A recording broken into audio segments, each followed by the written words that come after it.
Good morning, students. How are you? Fine? I'm also fine. Okay. Let us start the 6th standard science, getting to know plants. This is the chapter number 7. In our previous lecture, we have studied about the modification of roots.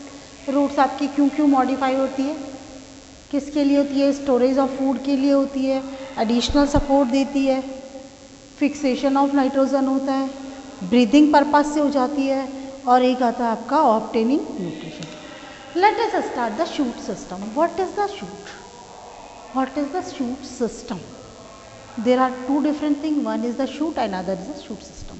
तो first of all we will understand what is the shoot system. The part of the plant which grow above the soil is known as the shoot system. पौधे का वो part जो कि soil के ऊपर grow करता है उसे हम शूट सिस्टम कहते हैं। It consist of flowers, fruits, leaves and stems. इसके अंदर चार चीज़ें आ गई आपकी। कौन कौन सी आ गई? फ्रूट भी होते हैं, फ्लावर्स भी होते हैं, स्टेम भी होता है और लीव्स भी होते हैं।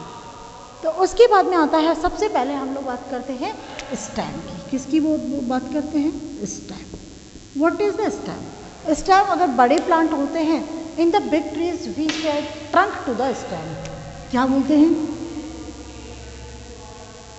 ट्रंक।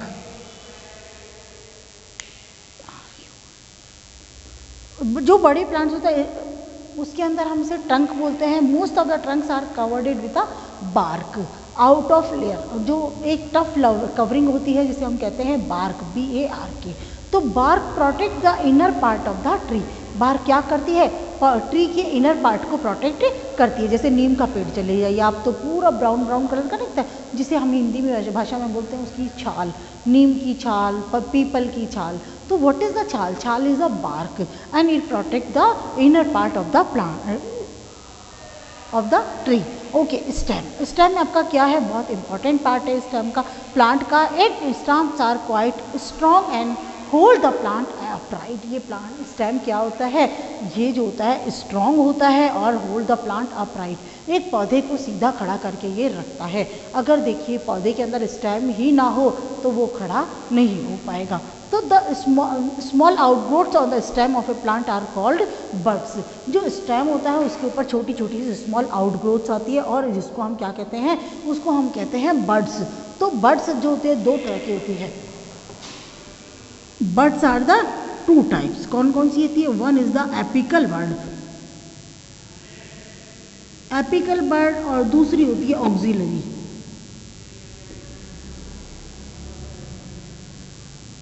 एक होती है आपकी एपिकल बर्ड। एपिकल बर्ड होता है it is found on the top most part of the plant. जो प्लांट के सबसे ऊपर वाला पार्ट होता है वहाँ पर ये पाई जाती है apical bud. And it is responsible for the length of the plant. Plant की लेंथ के लिए रिस्पॉन्सिबल होती है, उसकी लंबाई के अंदर होती है। टर्मिनल बर्ड भी इसको कहते हैं। It is responsible for the upward growth of the plant. Plant के ऊपर की तरफ जो ग्रोथ होती है उसके लिए रिस्पॉन्सिबल होती है। And auxiliary bird is found between the leaf and the stem. Leaf और स्टेम के बीच के अंदर पाई जाती है, ये आपको मिलेगा। और ऑक्सिलरी लीफ स्टल्क, सॉरी हाँ लीफ स्टल्क बोल सकते हैं और स्टेम कह सकते हैं। जैसे ये आपका स्टेम हो गया, ये आपका लीफ हो गया। तो यहाँ पे जो बर्ड पाई जाएगी that will be the axillary bird. कौन सी हो गई है?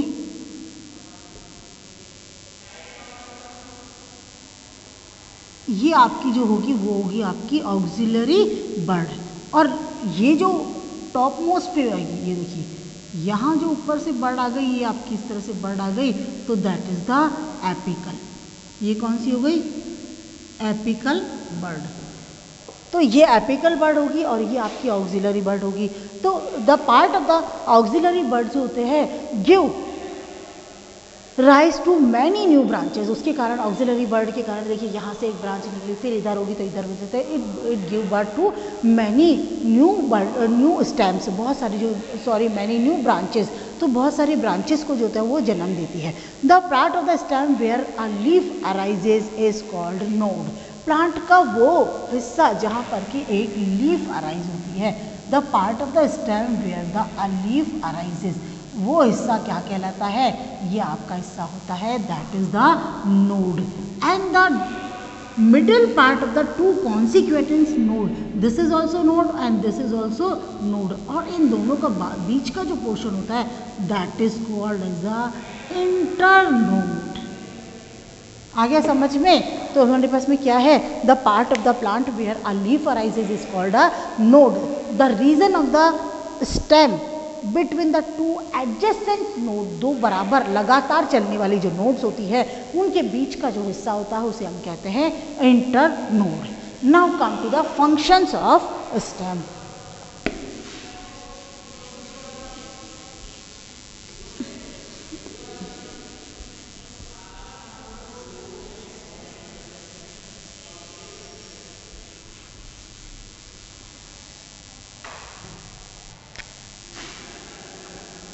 Functions of the stem. अब अगर हम बात करते हैं functions of the stem, stem के कौन कौन से फंक्शंस है. पहला नंबर आता है टू गिव सपोर्ट.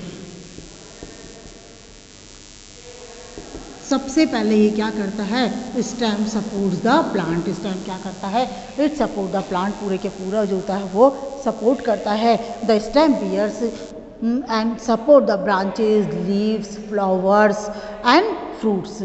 तो branches, leaves, flowers, fruit. Leaves are arranged on the stem in such a way that they can get the proper sunlight for the process of photosynthesis.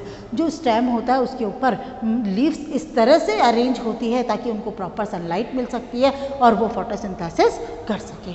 Number 2 हो गया to help in conduction.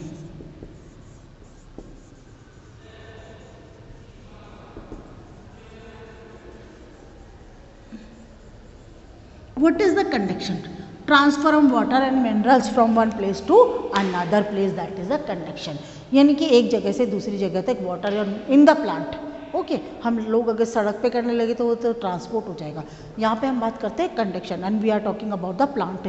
तो transfer of water and minerals from one place to another in a plant is known as the conduction. तो plants क्या करते हैं, stem क्या करते हैं, they help in the conduction of water and minerals absorbed by the root to the leaves and other parts of the plant. वो क्या करता है, वाटर एंड मिनरल्स जो होते हैं absorb by the root to the plant. Plant को बाकी जो प्लांट है उसको पानी और जो मिनरल्स होते हैं उसको देते हैं. It also conduct prepared food by the leaves to the various part of the plant. जो पत्तियां उसकी भोजन बनाती हैं उस पत्तियों के द्वारा बनाया हुआ जो भोजन होता है वो उसको भी क्या करता है, it conduct to the different part of the plant. जैसे कि रूट है, स्टेम है, फ्रूट्स है. ओके, अब आपके आता है एक एक्टिविटी है. This is the activity number 5. Open your books 59. I hope you have already opened the book. To show that water rises through the stem. आपको क्या करना है, to show that water rises from the stem. जो water होता है, हमने अभी को क्या कहा कि स्टेम जो है वो कंडक्ट करता है वाटर को. तो वाटर जो होता है वो स्टेम में से ऊपर होके निकलता है, इसको आपको करना है. तो उसके लिए first of all you will take 1 glass water. एक ग्लास लेंगे, उसके अलावा आप वाटर लेंगे. ईओसिन क्या लेंगे, EOSIN. ईओसिन क्या है, एक पिंक कलर का डाई होता है. जैसे कलर होता है, खाने वाला कलर होता है, पीला कलर हम कई चीज़ों में डालते हैं. तो इस तरह से ईओसिन जो होता है पिंक कलर का एक कलर होता है. उसके अलावा हम क्या करेंगे, एक ब्लेड लेंगे और स्टेम ऑफ बोगेनविलिया ले सकते हैं हम लोग, बालसम ले सकते हैं, सॉरी रजनीगंधा ले सकते हैं और बालसम ले सकते हैं. क्यों ले सकते हैं, क्योंकि हमें रजनीगंधा जो होते हैं उसके फ्लावर्स भी वाइट होते हैं, अगर आपने देखा होगा. तो बालसम होता है उसका भी फ्लावर वाइट होता है. तो हम लोग क्या करते हैं, रजनीगंधा लेते हैं. तो जेंटली पुल है रजनीगंधा plant from a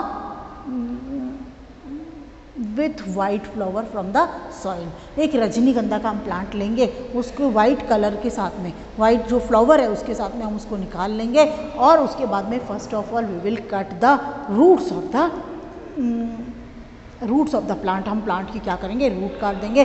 then we will keep in a glass of water और हम उसको पानी के ग्लास के अंदर रख देंगे, जिसके अंदर एक ऐसा ग्लास जिसमें पानी भरा हुआ है. And add 2 or 3 drops of eosin. Eosin की 2-3 बूंदे हम डाल देंगे उसके अंदर. तो leave the plant for 24 hours. पूरे प्लांट को हम 24 आवर्स के बाद में हम देखेंगे. जब हमने 24 आवर्स के उसको देख लिया तो हमने ये देखा कि जो वाइट कलर का जो फ्लावर्स थे तो they have read coloured when.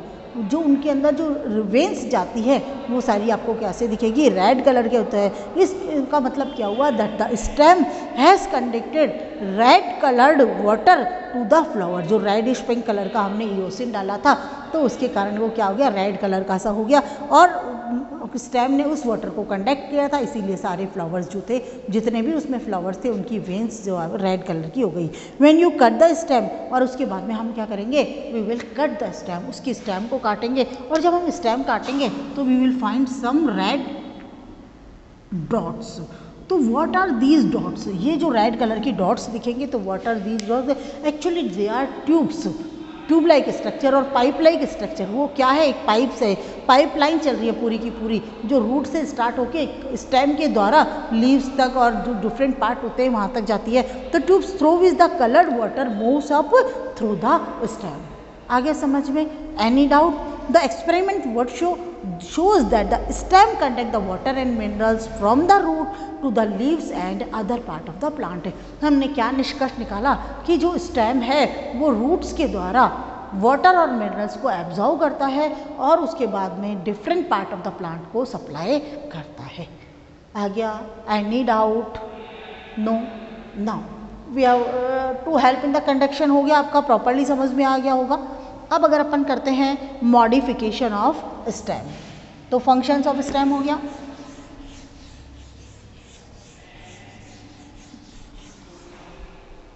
Modifications of stem,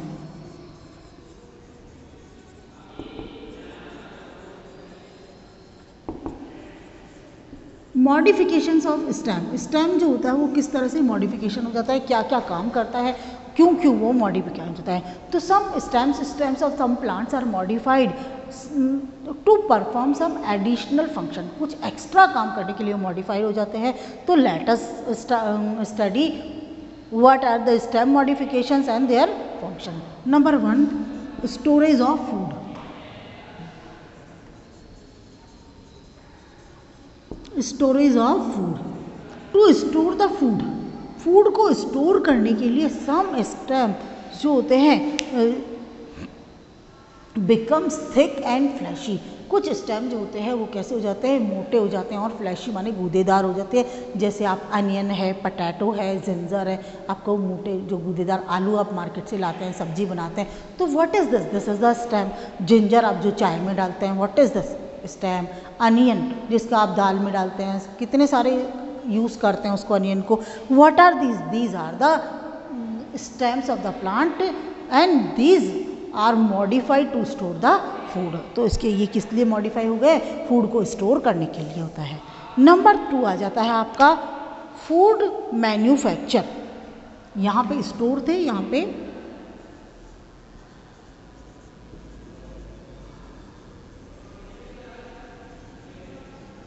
food manufacture, भोजन बनाने के लिए, है ना। जैसे कि आपका एग्जांपल होता है कि कैक्टस है, वो एक ड्राई एरिया के अंदर होता है। तो कैक्टस सपोज करिए या पिटूनिया होते हैं, ग्रोज इन द डेजर्ट और इन अ वेरी ड्राई प्लेस, बहुत ही ठंडे, बहुत ही मतलब खुश्क एरिया के अंदर होता है जहाँ पर पानी तो दिखता ही नहीं है। In such plant the stem is modified into a thick fleshy and green structure. तो वहाँ पर क्या होता है, जो स्टेम होता है वो थिक, फ्लैशी और ग्रीन कलर का हो जाता है, so that it can perform the photosynthesis, ताकि वो फोटोसिंथेसिस की क्रिया कर सके and make the food for the plant, और पौधे के लिए प्लांट बना सके, and also to conserve water. क्योंकि अगर इस तरह के स्टेम्स को आप तोड़ते हैं, काटते हैं, तो उसके अंदर बहुत सारा पानी निकलता है। Means to store the water and to prepare the food some stems are modified into modified. Okay, तो वो क्या होता है, ग्रीन कलर का, फ्लैशी और थिक हो जाता है। हो गया, इसका एग्जाम्पल कौन सा हो गया आपका, पिटूनिया। नंबर 3 होता है डिफेंस। डिफेंस का मतलब क्या होता है, DEFENCE। डिफेंस का मतलब होता है रक्षा करना। तो इन सम प्लांट्स लाइक जैसे बोगेनविलिया है, सिट्रस है, तो यहाँ पर कुछ जो the birds in the stem are modified, जो बर्ड्स होती है स्टेम की वो मॉडिफाइड हो जाती है into hard pointed and sharp structure. Hard कठोर है, पॉइंटेड है और बहुत तीखा स्ट्रक्चर है, जिसको हम कहते हैं स्पाइंस और थॉर्न्स, कांटे हो जाते हैं या थॉर्न्स होते हैं। And these structure prevent them from eating the plants, यानी कि ये स्ट्रक्चर उसको क्या कहते हैं, पौधों के द्वारा जो जानवर उसको खा लेते हैं तो उसको बचाते हैं। कांटे होते हैं उसके चुभेंगे तो बिल्कुल हट जाएगा। तो यानी कि बोगेनविलिया है आपका, और सिट्रस जो प्लांट्स होते हैं तो उसके अंदर क्या होता है कि इनके अंदर जो लीव बड्स होती हैं वो मॉडिफाइड हो जाती है, स्टेम के अंदर जो मॉडिफाइड हो जाती है तो वो किस में बदल जाती है, वो स्पाइंस के अंदर मॉडिफाइड हो जाती है, कांटों में बदल जाती है, जिसके कारण उसको जानवर नहीं खाते हैं। Now come to the page number 61, take the correct option. The thick woody stem of tree is called, जो स्टेम का thick woody stem of tree, पेड़ का जो मोटा स्टेम है और लकड़ी जैसा, उसको हम क्या कहते हैं, trunk, TRUNK, trunk, D. Number 2, rhizobium bacteria fix, क्या करता है वो, नाइट्रोजन इन द सॉइल, तो उसको अंदर क्या आ जाएगा, C, nitrogen. Okay, now we have completed the stem, आपका रूट हो चुका, मॉडिफिकेशन ऑफ स्टेम हो चुका है। तो अब now let us continue tomorrow. Okay, stay at your home and be safe. और नंबर 1 मोर थिंग बेटा, कि आपके एग्ज़ाम्स कभी भी स्टार्ट हो सकें तो आप अपना कॉपी भी प्रिपेयर रखिए, और एग्ज़ाम के लिए भी you should be mentally prepare. Mentally आप बिल्कुल प्रिपेयर हो जाइए, अपनी लर्निंग प्रोसेस बिल्कुल बराबर रखिए। If you have any problem you can consult me at our school. School में आके आप पूछ सकते हैं, कहीं कोई प्रॉब्लम नहीं है। 9 to 12 के टाइम के अंदर आप आइए और पूछ के जाइए, ठीक है। Thank you.